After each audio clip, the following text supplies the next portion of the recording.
ಕಾಲಗಳಿಂದ ಭಕ್ತಿಯಿಂದ, ಶ್ರದ್ಧೆಯಿಂದ, ನಿಷ್ಠೆಯಿಂದ ಯಾರು ಪಠನೆ ಮಾಡ್ತಾರೆ, ಪಾರಾಯಣ ಮಾಡ್ತಾರೆ, ಜಪ ಮಾಡ್ತಾರೆ, ಅಂಥವರು ಪ್ರತಿ ಕ್ಷಣ ಅಭ್ಯುದಯ ದಾರಿ ಇರ್ತಾರೆ, ಅಭಿವೃದ್ಧಿಯ ದಾರಿ ಇರ್ತಾರೆ, ಪ್ರಗತಿಯ ದಾರಿ ಇರ್ತಾರೆ, ಸಾಧನೆಯ ದಾರಿ ಇರ್ತಾರೆ, ಯಶಸ್ಸಿನ ದಾರಿ ಇರ್ತಾರೆ, ಶ್ರೇಯಸ್ಸಿನ ದಾರಿ ಇರ್ತಾರೆ. Those who will be chanting the name of the God 1000 times through the Vishnu Sahasranama, they will be continuously on the path and the road of progress, prosperity, plenty, peace of mind, health and happiness permanently. ರೋಗಾರ್ಥೋಮುಚಿದೆ ರೋಗ, ಬದ್ಧೋಮುಚೇತ ಬಂಧನ. ಎಂಥ ರೋಗಗಳು, ಭೀಷಣ ರೋಗಗಳು, ಭೀಕರ ರೋಗಗಳು, ಕಾಲು ನೋವುಗಳು, ಮಂಡಿ ನೋವುಗಳು, ತಲೆನೋವುಗಳು, ಬೆನ್ನೋವುಗಳು, ಬದುಕುಳ ರೋಗಗಳು ಏನಿದ್ರೂ ಕೂಡ ಅದನ್ನು ವಾಸಿ ಮಾಡತಕ್ಕಂಥ ಶಕ್ತಿ ಇಟ್ಕೊಂಡಿರತಕ್ಕಂಥ ಅದ್ಭುತವಾಗಿರತಕ್ಕಂಥ ಧನ್ವಂತರಿ ಸ್ತೋತ್ರ ಅಂತಂದ್ರೆ ವಿಷ್ಣು ಸಹಸ್ರನಾಮ ಕಲಿಯುತ್ತದೆ. ಎಲ್ಲಕ್ಕಿಂತ ಹೆಚ್ಚು ವಿಶೇಷ ಅಂತಂದ್ರೆ ವಿಷ್ಣು ಸಹಸ್ರನಾಮದ್ದು ಭಯ. ಇಲ್ಲಿಂದ ಬೆಂಗಳೂರಿಗೆ ಹೋಗಕ್ಕೆ ಭಯ, ಬೆಂಗಳೂರು ರಸ್ತೆ ಕ್ರಾಸ್ ಮಾಡಕ್ಕೆ ಭಯ, ಮನೆ ಒಳಗೆ ಭಯ, ಹೊರಗೆ ಭಯ, ಸೊಸೆಯವ್ರ ಗಟ್ಟೆ ಭಯ, ಅತ್ತಿರೋ ಸೊಸೆ ಭಯ, ಸ್ಕೂಲ್ಗಳಿಗೆ ಟೀಚರ್ ಭಯ, ಟೀಚರ್ಗಳಿಗೆ ಸ್ಟೂಡೆಂಟ್ ಭಯ, ಅಮ್ಮ ಭಯ. ಇಡೀ ಜಗತ್ತು ಮಂಡೆ ನನ್ನ ಫ್ರೆಂಡ್ ಅಮೆರಿಕೆಯಿಂದ ಫೋನ್ ಮಾಡಿದ್ರು. ಏನು ಅಂತಂದ್ರೆ, ಯಾಕೋ ಬ್ಯಾಂಕಿಂಗ್ ಇಂಡಸ್ಟ್ರಿ ಕೊಲ್ಯಾಪ್ಸ್ ಆಗ್ತಾ ಇದೆ, ನನ್ನ ಎಫ್ ಡಿ ಏನು ಬಹಳ educated, enlightened, intellectual giants America experience clear psychology ದುಡ್ಡಿಟ್ಟಿದೆ ಬ್ಯಾಂಕಲ್ಲಿ, ನಮ್ಗೆ ಏನಾಗುತ್ತೆ? ಬೆಂಗಳೂರಲ್ಲಿ ತುಂಬ ಜನಕ್ಕೆ ಆಗೋಯ್ತು. ಬಹಳ ದೊಡ್ಡ ಪ್ರೊಫೆಸರ್ಗಳು, ಪಂಡಿತರು, ವಿದ್ವಾಂಸರು ಬ್ಯಾಂಕ್ಗಳು ದುಡ್ಡು ಇಟ್ಕೊಂಡಿದ್ದರು. ಏನಾಯ್ತು? ಭಯ, ಎಲ್ಲಕ್ಕೂ ಭಯ. ಈ ಭಯ ನಿವಾರಣೆ ಆಗಬೇಕು ಅಂತಂದ್ರೆ ರೋಗ ಗೋಮುಚೀತ ಬಂಧನ, ಭೀತಿ ಹೋಗ್ಬೇಕು, ಭಯ ಹೋಗ್ಬೇಕು, ಬಂಧನದಿಂದ ಬಿಡುಗಡೆ ಆಗಬೇಕು ಅಂದ್ರೆ ವಿಷ್ಣು ಸಹಸ್ರನಾಮ. ಆಪತ್ತಿನಿಂದ ಪರಿಹಾರ ಆಗಬೇಕು ಅಂದ್ರೆ ವಿಷ್ಣು ಸಹಸ್ರನಾಮ. ಗಂಡಾಂತರಗಳಿಂದ ಪರಿಹಾರ ಆಗಬೇಕು ಅಂತಂದ್ರೆ ವಿಷ್ಣು ಸಹಸ್ರನಾಮ. ತಥೇಯಂತಿ ವರ ಹೋಮ ನಮೋ ಇದೆ. ವಿಷ್ಣು ಸಹಸ್ರನಾಮದ ಸ್ಪೆಷಾಲಿಟಿ ಏನು ಅಂತಂದ್ರೆ, ನಥೇಯಂತಿ ಪರಾಭವ ಅಂದ್ರೆ ಪರಾಭವ ಅನ್ನೋದಿರೋದಿಲ್ಲ, ಅಪಯಶಸ್ಸು ಅನ್ನೋದಿರೋದಿಲ್ಲ, ಅಪಕೀರ್ತಿ ಅನ್ನತಕ್ಕಂಥದ್ದಿರೋದಿಲ್ಲ. ಏನು ನೀವು ಏನ್ ಕೆಲಸ ತಗೊಳ್ತೀರೋ ಯಶಸ್ಸು, ಶ್ರೇಯಸ್ಸು, ಜಯ, ವಿಜಯ, ದಿಗ್ವಿಜಯಗಳ ಸಮಾನೆ. Success succeeds at the moment you come to Vishnu Sahasranama. Not only success succeeds, it exceeds also. That is Vishnu Sahasranama. The Vishnu Sahasranama ಇನ್ನೊಂದು ವಿಷಯ ಏನಂದ್ರೆ, ಧರ್ಮರಾಜ ಬೀಚ್ಕೊಂಡು ಕೇಳ್ತಾನೆ, ಇದು for the first time you are telling to me are is there any incidents? ನೀನು ಮೊಟ್ಟಮೊದಲ ಬಾರಿಗೆ ನನಗೆ ಇದು ಹೇಳ್ತಾ ಇದೆಯಾ?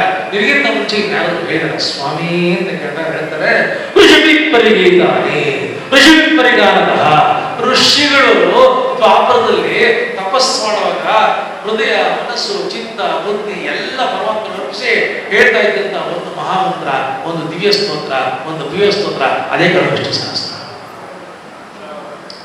ದ್ವಾಪರದಲ್ಲಿ ಋಷಿಮುನಿಗಳು ತಪಸ್ಸು ಮಾಡುವಾಗ ಏನು ಹೇಳ್ತಾ ಇದ್ರು ವಿಷ್ಣು ಸಹಸ್ರನಾಮ ಶಬ್ದ. ಮಧ್ವಾಚಾರ್ಯರು ಮಾತು ಹೇಳ್ತಾರೆ, ಶಬ್ದ ವಿಜ್ಞಾನದಲ್ಲಿ, ಶಬ್ದಶಾಸ್ತ್ರದಲ್ಲಿ ಈಗ ನಾನು ಮಾತಾಡ್ತಾ ಇರತಕ್ಕಂಥ ಮಾತು ಎಲ್ಲೂ ಹೋಗೋದಿಲ್ಲ, ತರಂಗಗಳಾಗಿ, ವೈಬ್ರೇಷನ್ಸ್ ಆಗಿ, ಕಂಪನಗಳಾಗಿ ಎಲ್ಲೋ ಕಡೆ ಇರುತ್ತೆ. ಇದನ್ನ ಡಿಕೋಡ್ ಮಾಡೋ ಕಾಲ ಬರುತ್ತೆ, ಸೈನ್ಸ್ ಬರುತ್ತೆ, ಟೆಕ್ನಾಲಜಿ ಬರುತ್ತೆ. ಆಗ ಆ ಮಿಷನ್ ಅಪ್ಲೈ ಮಾಡಿದ್ರೆ ಇವತ್ತು ನಾನು ಏನು ಮಾತಾಡಿರ್ತೇನೆ ಅವತ್ತು ಗೊತ್ತಾಗುತ್ತೆ. ಹೀಗೆ ಶಬ್ದ ಅನ್ನೋದು ಆಕಾಶದಲ್ಲಿ ಹರಡಿಕೊಂಡಿರುತ್ತದೆ. ಆ ಋಷಿಮುನಿಗಳು ವಿಷ್ಣು ಸಹಸ್ರನಾಮವನ್ನ ತಮ್ಮ 100 ವರ್ಷ 1000 ವರ್ಷ ತಪಸ್ಸಿನಲ್ಲಿ, ಮಡಿನಲ್ಲಿ, ಭಕ್ತಿಲಿ ಪರಮಾತ್ಮನ ಎದುರುಗಡೆ ಸಾಕ್ಷಾತ್ಕಾರದಲ್ಲಿ ಹೇಳ್ತಾರೆ. ಅದು ಅಲ್ಲಿದೆ.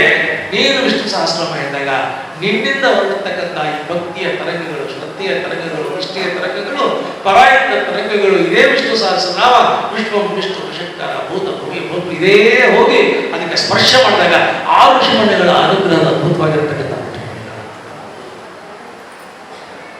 ವಿಷ್ಣು ಸಹಸ್ರನಾಮ ಅಂದ್ರೆ ಹೇಳ್ತಾನೆ ಧರ್ಮರಾಜ ಭೀಷ್ಮ ಅಂತಂದ್ರೆ, ಇಷ್ಟೆಲ್ಲ ಗ್ರೇಟ್ನೆಸ್ ಹೇಳ್ತಿದೆಯಲ್ಲ, ಇದಕ್ಕಿಂತ ದೊಡ್ಡ ಧರ್ಮ ಇಲ್ವಾ? ಇದರಷ್ಟೇ ಈಕ್ವಲ್ ಧರ್ಮ ಇಲ್ವಾ? ಇದ್ರ ನಿಯರ್ ಬೈ ಧರ್ಮ ಇಲ್ವಾ? ಇದಕ್ಕೆ ಅಪ್ರಾಕ್ಸಿಮೇಟ್ಲಿ ಅಂತ ಧರ್ಮ ಇದೆ ಅಂತ ಹೇಳುವಂತ ಭೀಷ್ಮರು ಹೇಳ್ತಾರೆ. No mixing the words. ಏಷವೇ ಸರ್ವಧರ್ಮಾನಾಂ ಸರ್ವೋಧಿಕ ಮಮತಃ. This and this alone is the best dharma, ultimate dharma, supreme dharma, unique dharma, distinct dharma. Nothing can match this. Vishnu ಸಹಸ್ರನಾಮವನ್ನು ಮ್ಯಾಚ್ ಮಾಡತಕ್ಕಂಥ ಇನ್ನೊಂದು ಸ್ತೋತ್ರ ಇಲ್ಲ. ಅದಕ್ಕೆ ಇದನ್ನ ಮಹಾಮಂತ್ರಸ್ಯ ಅಂತ ಕರೆದರು. ಮಂತ್ರಗಳಲ್ಲಿ ಮಹಾಮಂತ್ರ, ಕೀಲಕ ಮಂತ್ರ ಅಂತ ಕರೆದರು, ಬೀಜ ಮಂತ್ರ ಅಂತ ಕರೆದರು, ಸಿದ್ಧಿ ಮಂತ್ರ ಅಂತ ಕರೆದರು. whatever you think it's going to happen, you chant Vishnu Sahasranama. ಏನಂತ ಅಂದ್ಕೊಳ್ತಿರೋ ಸಿದ್ಧಿ ಸಂಕಲ್ಪ ಸಿದ್ಧಿ ಸಾಧನ ಆಗ್ಬೇಕು ಅಂದ್ರೆ ಸಿದ್ಧಿ ಸಾಧನ ಅದನ್ನ ಮಂತ್ರನೇ ಇದೆ. ಸಿದ್ಧಿ ಸಾಧನ ಮಂತ್ರ ಅಂತ ವಿಷ್ಣು ಸಹಸ್ರ ಮಂತ್ರ ಇದೆ. ಏನು ಅಂದ್ರೆ ಅಂದುಕೊಂಡಿದ್ದು ಮಾಡಿಸೋದನ್ನ ವಿಷ್ಣು ಸಹಸ್ರ. ನೀವು ಸಾಧನ ಮಾಡಬೇಕು, ಸಾಧನ ಮಾಡಿಸ್ತದೆ. whatever you plan is going to become reality. Vishnu ಸಹಸ್ರ ಮತ್ತೆ ಮೋಸ್ಟ್ ಶಂಕರಾಚಾರ್ಯ ಅಂತ ಹೇಳ್ತಾರೆ, ವಿಷ್ಣು ಸಹಸ್ರನಾಮ ನಾನು ಯಾಕೆ ರೆಕಮೆಂಡ್ ಮಾಡ್ತೀನಿ ಗೊತ್ತಾ ಅಂತ ಶಂಕರಾಚಾರ್ಯ. ಯಾಕೆಂದ್ರೆ ಇದಕ್ಕೆ ಸಿದ್ಧತೆಗಳು ಬೇಕಾಗಿಲ್ಲ, ಮೆಂಟಲ್ ಪ್ರಿಪರೇಷನ್ ಬೇಕಾಗಿಲ್ಲ, ಯಾಗಗಳು ಬೇಕಾಗಿಲ್ಲ, ಹೋಮ ಕುಂಡಗಳು ಬೇಕಾಗಿಲ್ಲ, ಪುರೋಹಿತರುಗಳು ಬೇಕಾಗಿಲ್ಲ, ದಕ್ಷಿಣ ಸಂಭಾವನೆಗಳು ಬೇಕಾಗಿಲ್ಲ, ಟೈಮ್ ಬೇಕಾಗಿಲ್ಲ. Anywhere any time anybody can chat. ಎಲ್ಲಿ ನೀವು ಹೇಗಿದ್ರು ಅಲ್ಲೇ. ನಾನಿಂದ ಸ್ನಾನ ಮಾಡ್ಕೊಂಡಿಲ್ಲ ಅಂತಂದ್ರೆ ನೀನು ವಿಷ್ಣು ಸಹಸ್ರ ಮೇಲೆ ಶುರು ಮಾಡಿದ್ರೆ ಅದೇ ಮಡಿಯಾಗುತ್ತೆ, ಶುದ್ಧ ಆಗುತ್ತೆ. ಹಾಗೆ ಅಂತ ಮೈಲಿಗೆ ಅವ್ರು ಹೇಳ್ಕೊಡ್ದು ಬೆಳಗ್ಗೆ ಎದ್ದು ಸ್ನಾನ ಮಾಡ್ಕೊಂಡು ಶುಚಿರ್ಭದ್ರಾಗಿ ದೇವ್ರ ಮುಂದೆ ಇಟ್ಕೊಂಡು ಮನಸ್ಸನ್ನ ಮಡಿಯಾಗಿ ಇಟ್ಕೊಂಡು ದೇವ್ರ ಮಡಿಯಾಗಿ ಇಟ್ಕೊಂಡು ಹೇಳಿದ್ರೆ ಅಭೂತಪೂರ್ವವಾಗಿರ್ತಕ್ಕಂಥ ಅನುಗ್ರಹ ವಿಷ್ಣು ಸಹಸ್ರ. ಯಾವಾಗಲೂ ಶುಚಿರ್ಭದ್ರಾಗಿರ್ಬೇಕು.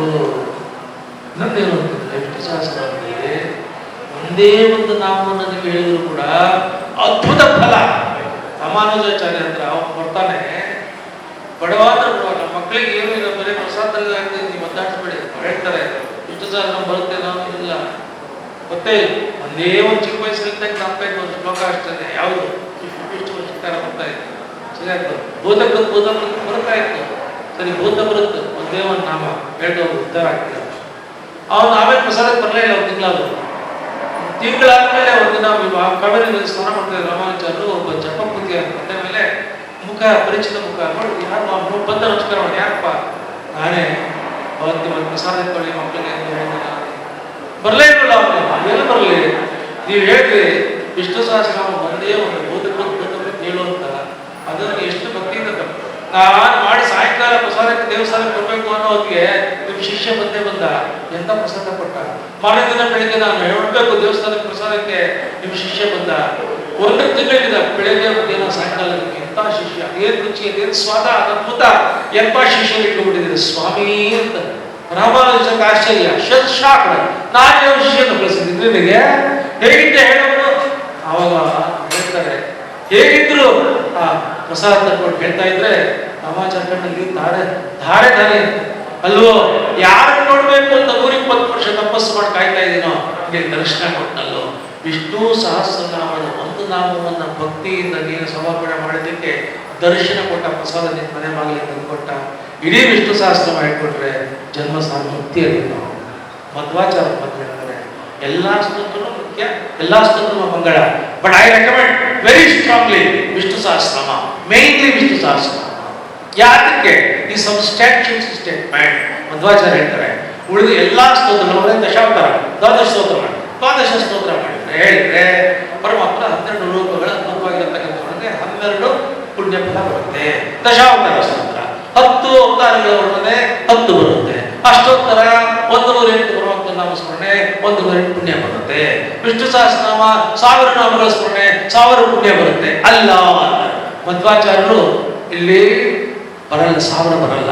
ಯಾಕೆ ಅಂತಂದ್ರೆ Vishnu Sahasranama separate, different, qualitatively different prove ಮಾಡ್ತಾರೆ. ಹೇಗೆ ಅಂತಂದ್ರೆ ವಿಷ್ಣು ಸಹಸ್ರನಾಮದ ಪ್ರತಿಯೊಂದು ನಾಮಕ್ಕೂ ಕೂಡ 100 ನಾಮಗಳನ್ನ ಜಪ ಮಾಡಿದ್ರೆ, ಪಾರಾಯಣ ಮಾಡಿದ್ರೆ ಬರೋ ಪುಣ್ಯ ಬರತಕ್ಕಂಥ ಅಂತರ್ಶಕ್ತಿ ಆತ್ಮಶಕ್ತಿ ಇಟ್ಕೊಂಡಿದೆ. ವಿಷ್ಣು ಸಹಸ್ರನಾಮದ ಒಂದೊಂದು ನಾಮ ಪರಮಾತ್ಮನ 100 ನಾಮಗಳನ್ನು ನೀವು ಭಕ್ತಿಯಿಂದ ಸಮರ್ಪಣೆ ಮಾಡಿದಾಗ ಸ್ಮರಣೆ ಮಾಡಿದಾಗ ಪುಣ್ಯ ಬರುತ್ತೋ, ವಿಷ್ಣು ಸಹಸ್ರನಾಮದ ಒಂದು ನಾಮ ಅಷ್ಟು ಬರುತ್ತೆ. ಅಂದ್ರೆ ಒಂದು ನಾಮಕ್ಕೆ 100 ನಾಮದ ಜಪದ ಫಲ ಬಂದರೆ 1000 ನಾಮಕ್ಕೆ 800. ಒಂದು ಸಲ ವಿಷ್ಣು ಸಹಸ್ರನಾಮ ಹೇಳಿದ್ರೆ 1000 ನಾಮ 1,00,000 ಪರಮಾತ್ಮನ ನಾಮಸ್ಮರಣೆ ಫಲ. ಅದಕ್ಕೆ ಮಧ್ವಾಚಾರ್ಯರು ವಿಷ್ಣು ಸಹಸ್ರನಾಮ ಹೇಳ್ಕೊಳ್ಳಿ, ಅವನ ರೂಪ, ಅವನ ಗುಣ, ಅವನ ಅದ್ಭುತ ಸಾಕ್ಷಾತ್ಕಾರ ಮಾಡಿಸ್ತಾರೆ. ವಿಷ್ಣು ಸಹಸ್ರನಾಮ ಹೇಳಿದ್ರೆ ಮಧ್ವಾಚಾರ್ಯ ಮಾತು, ಪರಮಾತ್ಮನ ರೂಪ ಬೇರೆ ಇಲ್ಲ, ಗುಣ ಬೇರೆ ಇಲ್ಲ, ಸಾಧನೆ ಬೇರೆ ಇಲ್ಲ, ನಾಮ ಬೇರೆ ಇಲ್ಲ, ಸಾಕ್ಷಾತ್ಕಾರನೂ ಬೇರೆ ಇಲ್ಲ, ದರ್ಶನ ಕೊಡ್ತಾನೆ. ವಿಷ್ಣು ಸಹಸ್ರನಾಮವನ್ನು ಭಕ್ತಿಯಿಂದ ನೀವು ಪ್ರತಿನಿತ್ಯ ಹೇಳ್ತಾ ಇದ್ರೆ ನಿಮ್ಮ ಜೀವಿತದ ಯಾವುದೋ ಒಂದು ಅಮೃತ ಗಳಿಗೆನಲ್ಲಿ ಒಂದು ಮೂಮೆಂಟ್ ದೇವರ ದರ್ಶನ ಕೊಡ್ತಾರಂತೆ. ಹಾಗೆ ಕಲಿಯುಗದಲ್ಲಿ ನಮ್ಮಂತಹ ಸಾಮಾನ್ಯರಿಗೆ, ಪಾಮರರಿಗೆ ದೇವರು ದರ್ಶನ ಮಾಡಿಸಿರ್ತಕ್ಕಂಥ ಮಹತ್ವವಾಗಿರತಕ್ಕಂಥ ಸ್ತೋತ್ರ ಅಂದರೆ ವಿಷ್ಣು ಸಹಸ್ರನಾಮ. ಇಂಥ ತೀರ್ಥಕ್ಷೇತ್ರಗಳಲ್ಲಿ ಇಂಥ ಸಜ್ಜನರು ಯೋಗ್ಯರು ಇಡೀ ಜೀವಮಾನವನ್ನು ವಿಷ್ಣು ಸಹಸ್ರ ಹೊಂದಿರತಕ್ಕಂಥ ಮಹಾನುಭಾವರು ಬಂದು ಇಲ್ಲಿ ಪಾರಾಯಣ ಮಾಡಿದ್ದಾರೆ ಅಂದರೆ ಈ ತೀರ್ಥಕ್ಷೇತ್ರದ ವಿಶೇಷವಾಗಿರತಕ್ಕಂತಹ ಶಕ್ತಿ ಕೂಡ ಅದು. ಮತ್ತೆ ಆ ತೀರ್ಥಕ್ಷೇತ್ರದಲ್ಲಿ ಬಂದು ಇಲ್ಲಿಂದ ನಮಗೂ ಇವತ್ತು ಶಕ್ತಿ ಸಂವರ್ಧನೆ ಆಗಿದೆ. ಎರಡನ್ನೂ ನಾವು ಹೇಳ್ತಾ ಇದೊಂದು ಅವಕಾಶವನ್ನ ಸತ್ಸಂಗ ಮೊದಲನೇ ಅವಕಾಶ, ಎರಡನೇದು 90ನೇ ಇಂಥ ತೀರ್ಥಕ್ಷೇತ್ರದ 90ನೇ ವರ್ಷದ ಉತ್ಸವ ಎರಡನೇ ಅವಕಾಶ, 100 ವರ್ಷಕ್ಕಾಗತಕ್ಕಂಥ ಕಾರ್ಯಕ್ರಮದ ನಾಂದಿ ಪ್ರಾರಂಭ ಇವತ್ತು ಮೂರನೇ ಅವಕಾಶ, ನಾಲ್ಕನೇದು ಕಲಿಯುಗದಲ್ಲಿ with money with power with position you can purchase anything. ಅದರ ಸಜ್ಜನರನ್ನ ಇಂಥ ಸತ್ಸಂಗ ಎಲ್ಲೂ ಸಿಗಲಿಲ್ಲ. ಇಂಥ ಸತ್ಸಂಗವನ್ನ ದೊರಕಿಸಿಕೊಟ್ಟಿರತಕ್ಕಂತಹ ನಮ್ಮ ಕಪ್ಪಳ ಮುರಳಿ ಇಡೀ ಕಪ್ಪಳ ಫ್ಯಾಮಿಲಿಗೆ ನನ್ನ ಹೃದಯಪೂರ್ವಕವಾದ ಅಭಿನಂದನೆ ಮಾಡ್ತಾ, the committee has been done extremely great spiritual and divine works. ಅದಕ್ಕೆ ನಿಮ್ಮೆಲ್ಲರ ಒಂದು ವಿಶೇಷವಾಗಿರತಕ್ಕಂಥ ಧನ್ಯವಾದಗಳನ್ನ ಆ ಸಮಿತಿಯವರಿಗೆ ಸಮರ್ಪಿಸ್ತಾ, ಪ್ರತಿ ವರ್ಷ ನಮ್ಗೆ ಅವಕಾಶ ಕೊಡಿ, ನಾವಿಲ್ಲಿ ಬಂದು ಇಷ್ಟು ಸಹಸ್ರ ನಾವು ಉದ್ಧಾರ ಆಗ್ತೀವಿ. ನೀವು ಬೇಕಾದ ಜನ ಕರಿತೀರಾ, ಸ್ವಾಮಿಗಳಿಗೆ ಕರಿತೀರಾ, ಮಿನಿಸ್ಟರ್ಗಳಿಗೆ ಕರಿತೀರಾ, ನಾವು ಉದ್ಧಾರ ಆಗಬೇಕು, ತೀರ್ಥಕ್ಷೇತ್ರಕ್ಕೆ ನಾವು ಉದ್ಧಾರ ಆಗಬೇಕು. ಪ್ರತಿ ವರ್ಷ ಕರೀರಿ ಅಂತ ಹೇಳ್ತಾ ಮತ್ತೊಮ್ಮೆ ಭಕ್ತಿಪೂರ್ವಕ ನಮಸ್ಕಾರ ಮಾಡ್ತಾ, ಮತ್ತೆ 1ನೇ ತಾರೀಕು ಏಪ್ರಿಲ್ 1 ಶನಿವಾರ ಜಯನಗರದ ಕುಜಲಾಂಬ ಚೌಲ್ಟ್ರಿ ಹಿಂಭಾಗದಲ್ಲಿ ಕೋದಂಡರಾಮ ಸ್ವಾಮಿ ಚಿತ್ರ, ಟೆಂಪಲ್ ಅಯೋಧ್ಯೆ ಚಿತ್ರ ಇದೆ. ಜಸ್ಟ್ ಕುಜಲಾಂಬ ಹಿಂಭಾಗಕ್ಕೆ ಕೋದಂಡರಾಮ ಸ್ವಾಮಿ ಚಿತ್ರ, ಅಯೋಧ್ಯೆ ಟೆಂಪಲ್ ಅಯೋಧ್ಯೆ ಚಿತ್ರ ಇದೆ. ಅಲ್ಲಿ ನಮ್ಮ ಗ್ಲೋಬಲ್ ವಿಷ್ಣು ಸಹಸ್ರ ಫೆಡರೇಷನ್ನಿಂದ ಸಾಮೂಹಿಕ ವಿಷ್ಣು ಸಹಸ್ರ ಪಾರಾಯಣ, ವಿಷ್ಣು ಸಹಸ್ರ ಪ್ರವಚನ, ವಿಷ್ಣು ಸಹಸ್ರ ಮಹೋತ್ಸವ, ವಿಷ್ಣು ಸಹಸ್ರ ಸಾಧಕರಿಗೆ ಗೌರವ ತುಂಬ ಕಾರ್ಯಕ್ರಮ ಇಟ್ಕೊಂಡಿದ್ದೀವಿ. 9:30 ಗಂಟೆಗೆ ಪಾರಾಯಣ ಪ್ರಾರಂಭವಾಗುತ್ತೆ. 100 ಜನ ಒಂದು ಒಳ್ಳೆ ಸಂಕಲ್ಪದಲ್ಲಿ ಬಂದು ಪಾರಾಯಣ ಮಾಡ್ತಾರೆ. ನೀವು ಬರದೇ ಹೋದ್ರು ಕೂಡ ಅಂತ ಒಂದು ಪರಿಸರದಲ್ಲಿ ಕೂತು ಶ್ರವಣ ಮನಕ ಆನಂದವಿರುವುದು, ಭವಜನದ ದುಃಖಗಳ ಕಳೆಯುವುದು, ವಿವಿಧ ಭೋಗಗಳ ಪರಂಗಳನ್ನು ಸಲಹುವುದು, ಭೋಗ ಭಾವದ ಮೇಲೆ ಕಿವಿದವನ ಮಂಗಳ ಕಥೆಯ ಪ್ರಮೋತ್ಸವದಲ್ಲಿ ಕಿವಿಗೊಟ್ಟು ಆಲಿಪುದು, ಗೊತ್ತಿದ್ದವರು ಕಿವಿಗೊಟ್ಟು ಕೇಳಿಸಿಕೊಳ್ಳ್ರಪ್ಪ, ಬರೋರು ಹೇಳ್ಕೊಳ್ರಪ್ಪ, ಪೂರ್ತಿ ಬರ್ತಾ ಇರೋರು ಪುಸ್ತಕ ಕೊಟ್ಟು ಹೇಳ್ಕೊಳ್ತೀರಪ್ಪ. ಆದ್ರೂ ವಿಷ್ಣು ಸಹಸ್ರ ಇಂಥ ಅವಕಾಶ ಕಷ್ಟ. ಮನೆಯಲ್ಲಿ ಕೂತ್ಕೊಂಡು ಹೇಳ್ಕೊಳ್ತೀರಾ. 100 ಜನ ಸಜ್ಜನರು ಮಹಾಭಕ್ತರು ಬಂದು ಒಟ್ಟಿಗೆ ಮಾಡೋ ಸಾಮೂಹಿಕ ಪಾರಾಯಣ ತರಂಗಗಳೇ ಬೇರೆ. ಇವಾಗ ಇಷ್ಟು ಜನ ಕೂತಿದ್ದೀರಲ್ಲ, ನಾನು ಯಾಕೆ ಇಂಥ ಕಡೆ ಬರ್ತೀನಿ ಅಂದರೆ in spite of very physical difficulties and my time problem ಗೊತ್ತಿಲ್ಲ. ಎಲ್ಲ ಲೌಕಿಕ ಅನ್ಕೊಂಡು ನಾವು ಎಷ್ಟು ಕೆಟ್ಟೋಗಿದ್ದೀವಿ ಅಂದರೆ ಎಲ್ಲರೂ ಲೌಕಿಕ ಅನ್ಕೊಳ್ತೀವಿ. ಇದ್ರ ಮಧ್ಯೆ ಯಾರಾದರೂ ಪರಮಾತ್ಮ ತುಂಬಾ ಬೇಕಾಗಿರೋ ಅಂತರ್ಗ ಭಕ್ತರೊಬ್ಬರು ಪಬ್ಲಿಸಿಟಿ ಪ್ರೊಜೆಕ್ಟ್ ಇರಲ್ಲ, ಅವ್ರು ನಮ್ಮ ಜೊತೆ ವಿಷ್ಣು ಸಹಸ್ರ ಮಾಡಿದರೆ, ಅವ್ರ ಜೊತೆ ನಾವು ವಿಷ್ಣು ಸಹಸ್ರ ಮಾಡಿದರೆ ಜನ್ಮ ಸಾರ್ಥಕ ಬದುಕುತ್ತಾರೆ. ಇಂಥ ಅವಕಾಶಗಳು ಸಾಮೂಹಿಕ ವಿಷ್ಣು ಸಹಸ್ರ ಸಿಗುತ್ತೆ. ಏಪ್ರಿಲ್ 1 ಆ ವಿಷ್ಣು ಸಹಸ್ರ ಬನ್ನಿ ಅಂತ ಹೇಳ್ತಾ, ಡೀಟೇಲ್ಸ್ ಬೇಕಾದರೂ ಇನ್ವಿಟೇಷನ್ ಬೇಕಾದರೂ ಮಂಗಳಮಸ್ಕರ ಸಂಪರ್ಕ ಮಾಡಿ ಅಂತ ಹೇಳ್ತಾ, ಮತ್ತೊಮ್ಮೆ ಗ್ಲೋಬಲ್ ವಿಷ್ಣು ಸಹಸ್ರ federation is extremely grateful with gratitude of gratitude. I thank you and for all the committee members and our services are always available. You can order, you can edit. Namaskar.